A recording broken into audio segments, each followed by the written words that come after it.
Jā. Man sauc Andris.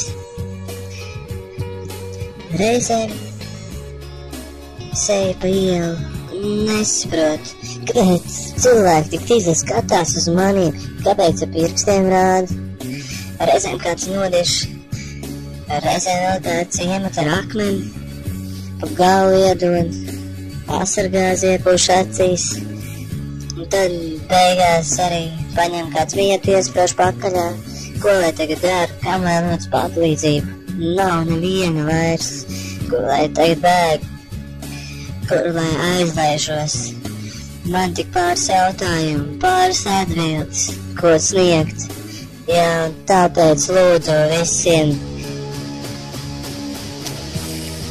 Lūdzu, iespraudiet man dziļāk, vēl koku iekšā, vēl dziļāk, man jāk. Lūdzu, iespraudiet man koku pakaļā, vēl dziļāk, tur tālāk, jo es esmu viens. Tad atkal eju pa ielu ar iespraustu koku pakaļā. Es tev nesaprotu, kur ir manas mājas, nesaprotu, ko darīt.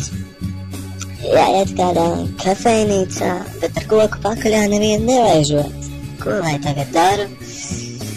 Tad es izdomāju, ka tomēr aiziešu uz zooloģisko dārzu, apskatīšos mērkaķīšiem. Mērkaķīši, jā, arī uz zilonīšiem. Es vēlos arī kādreiz būt tāds vecs kā viņi, mērkaķīši, jo es esmu pats ritīgs mērkaķis, un es vēlos, lai man koku iesprauž vēl dziļāk, dziļāk mana pakaļā, vēl dziļāk, jo es esmu viens ar koku dibena. Vēl dziļāk, lai man zarnas aiztiektas,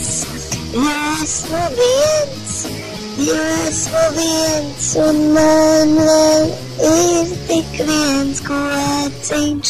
Tagad nesaprotu vairs, ko man tagad darīt, koku vairs ārā nevar izņemt no man tūpļa. Tik savādi, tik drūs, tik savādi, ko lai tagad dara? Braušu tāpēc teikšu tā, raujiet man viņu ārā. Tak izraujiet man koku no tūpļa. Tak izraujiet un aizrariet man tūpli ar adatām vēl dziļāk, un salaižat man tur vazelīnu, lai es justos vēl labāk ar koku pakaļā.